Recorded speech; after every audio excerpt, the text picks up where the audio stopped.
Welcome back, American Family Radio Network, Financial Issues. I'm Dan Celia. It's great to be here. We're going to get back to the phones. 866-300-9298. I just want to mention the Dow's now down 120. So the Dow continue to be on a downward spiral. I think it's a reality check. I think a lot of people are waking up, and we're going to have to wait and see. I'm not going to make any predictions other than what I made on my first newsletter of the year, where I said this is not going to be a good year for the markets, that there's no way we're going to see it. And there were a lot of people that jumped in at the end of the year last year, a lot of people, and want to jump in now and have asked me about it over and over again. And I've said, no, it's not a good time. We had a 30% year last year. We had a 16% year last year. Let's not start the year before that. Let's not think we're going to have the same. The odds of that happening under good conditions are unlikely. And the odds of that happening under the false positives that the Federal Reserve has created are even more unlikely. Dow's down 131 right now. It is falling fast and furious, but it's early. It's early. 866-300-9298. Let me go to Robert. Robert calling us from Texas. Hey, Robert. Hey, how you doing? I'm good. Good. I have a quick question. I went through a divorce about 3 years ago and lost pretty much everything, all my retirement. Half of it went to her, half of it went to trying to get full custody of my kids. I ended up losing that, but my kids are with me all the time, praise God. And so I'm starting over from nothing. I'm 41, and I just don't really have any idea how to get started back. I have to pay child support, even though the kids are with me all the time. So I'm pretty much paycheck to paycheck, and sometimes that doesn't even last. So, Robert, are you... Well, tell me about your. Do you own a house? You're renting a home? What do you? We're in an apartment right now. Okay. Here's the thing. What you need to do, Robert, and you've heard me say this, but if you can get on any kind of a program, I mean, you're able to keep up with your bills right now. Yeah, and pay bills and take care of things, and still have some money for extra stuff. Mm-hmm. I just don't have enough to. Very little, maybe $50 a month left over to put into some kind of retirement. The job I'm at now has a private pension fund. I'm not vested till 5 years, and I've got one more year to go in it, or whatever they're telling me in 5 years, and I can receive their full contribution. It's some kind of a weird setup. I don't understand. Well, that's great. Here's I'll have that eventually. Yeah. Well, at 41, I'm starting to worry about not too far away. Mm-hmm. Yeah, it is not. And what I'd like you to do, Robert, is open up a Roth IRA account. But okay. But even I'm just thinking as I think about that. I mean, it may be better for you to just open up a regular old savings account, because I think it's probably it's far more important that right now anyway, that you start building up a little bit of savings. Okay. And I think that's really, really important for you, because you're living so tight. You don't want to have a situation where, your transmission blows up and you got to get in debt in order to fix it. Or, something happens, or you have an opportunity to, move in a couple years and you might need some savings. So what I'd like you to do is start to create that discipline. So open up a savings account wherever you do your checking account. And I would have $25. No, I'd have $15 a pay. So you'd probably get paid every other week. Yeah. I'd have $15 at least. If you think you can do 20 per pay, that'd be great. But I'd have some money every pay go automatically from your checking account the day your deposit hits, so that your payday, automatically from your checking account, and move it over to savings. Your bank will set that up for you. And I want you to just continue to do that. If you get a raise one time and it's a 4% raise, if you can add 1% to that savings, and just keep doing that. And it first of all, it makes you feel good, because you're starting to put some money aside. Even though it may seem like a little bit, it's going to add up. The Bible tells us that little by little wealth grows, and we need to just keep plugging away at that little by little. It's going to make you feel good about yourself, but more importantly, It's going to create the discipline of that saving every single week. So that's where I want you to start. And then someday, I hope we get an opportunity someday to talk about, investing some of that and get into your 401k. But if you're working for a company that's got a pension plan, man, that's really a good thing. And it's a good reason to hang in there and stay with that company. So, that's a real good thing. Okay. All right. Thanks for your help. Thank you, Robert. I appreciate the call. Let me go to Javier, is it, from Georgia? Javier? I'm sorry. Hey, how you doing, sir? My name is Javier. Yeah, I see that now. How are you? I'm doing all right. I'm just trying to piece some things together. I heard on your program that there's a place in Africa where they put up another crude oil plant, and I was wondering, do they do any research before they start fracking and putting up these plants? Because it's kind of damaging the environment, and it's like, yeah. Well, is it a financial gain or what's going on? Yeah. Well, here's the thing. When you look at the research, they do an awful lot of research and an awful lot of studies. And the only way, Javier, that they continue to do fracking, and by the way, people don't realize this. We've been doing fracking in this country for over 50 years. It's been over 50 years. Now, has it stepped up? Has the technology gotten a little better? Sure it has. But we've been doing it over 50 years. And the only reason that we're still doing it is because the data out there saying that it is impacting the environment cannot be proved. It's wrong. I mean, it's just wrong.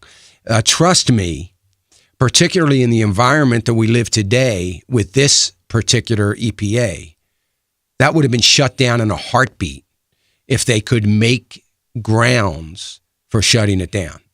But they can't. I guess they could trump up some things like the bloggers and the others have done. But there's no validity to that. And, we get caught up in these things. So, the idea of fracking is that it has gotten us to a 27-year high in oil production and energy production in this country.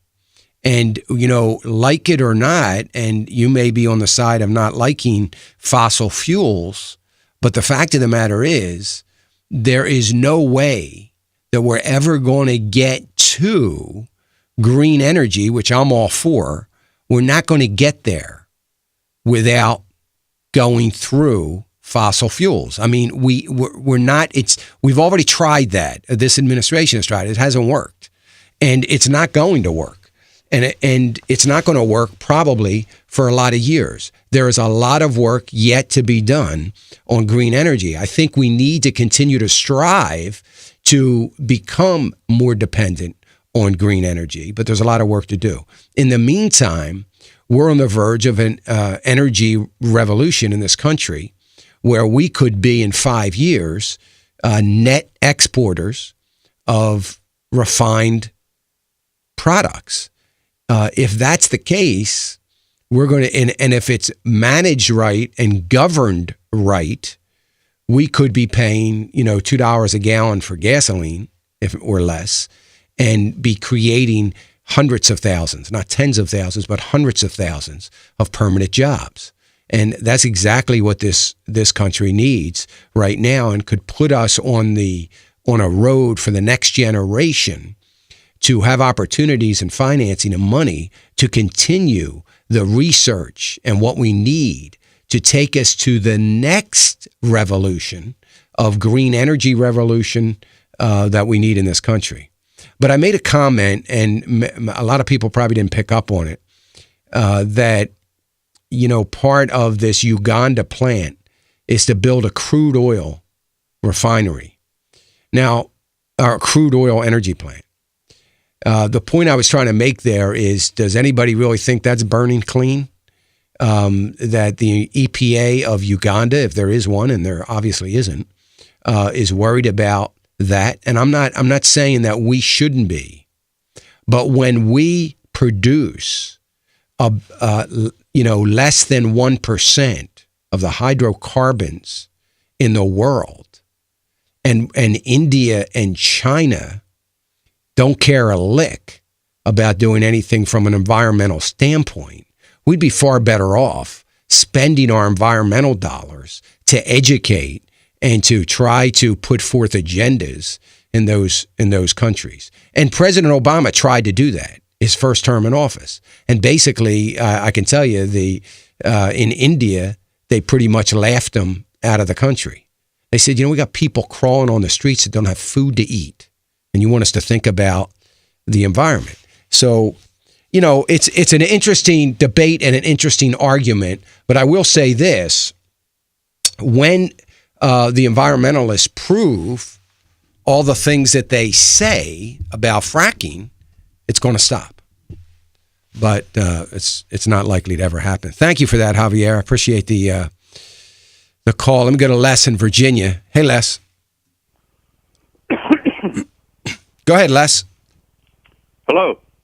Yeah, how are you? Go ahead. I'm doing great. Listen to you all the time. I love your show. Thank you. My wife and I own United Healthcare, a considerable amount, and Prudential. And given all the problems with Obamacare and Moody's downgrading healthcare companies, should we sell that stock? Well, you probably have done pretty well in the last 8 months for sure, and the last year.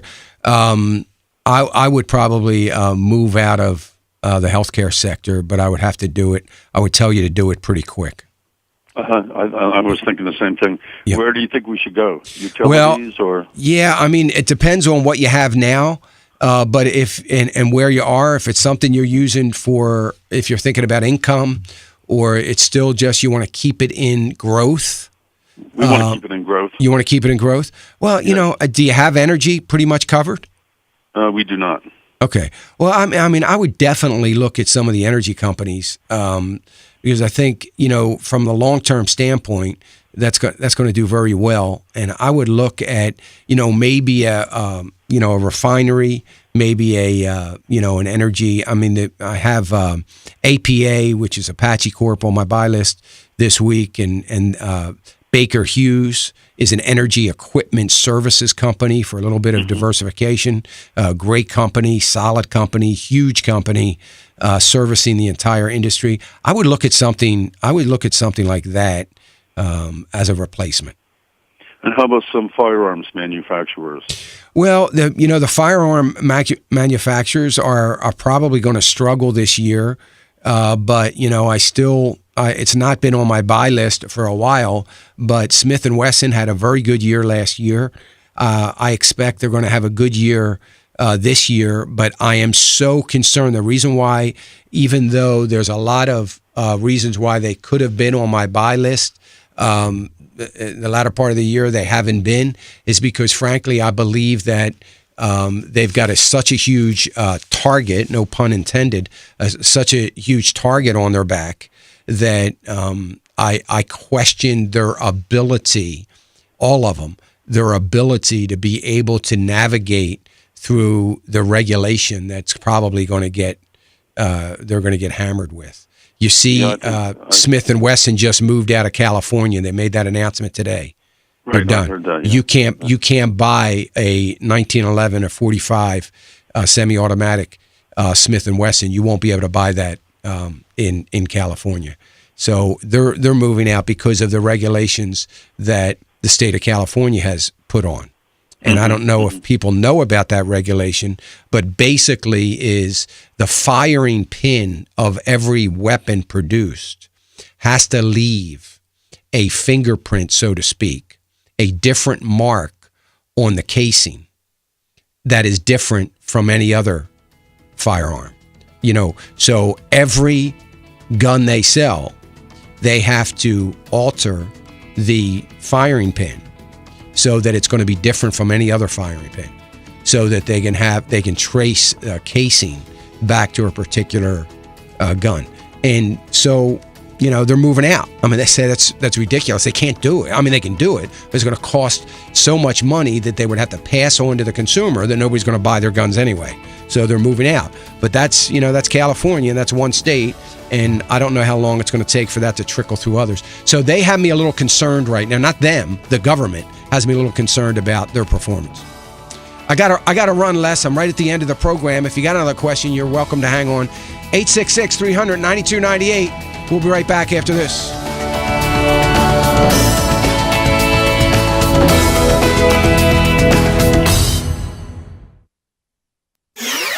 American Family Radio. AFR Talk.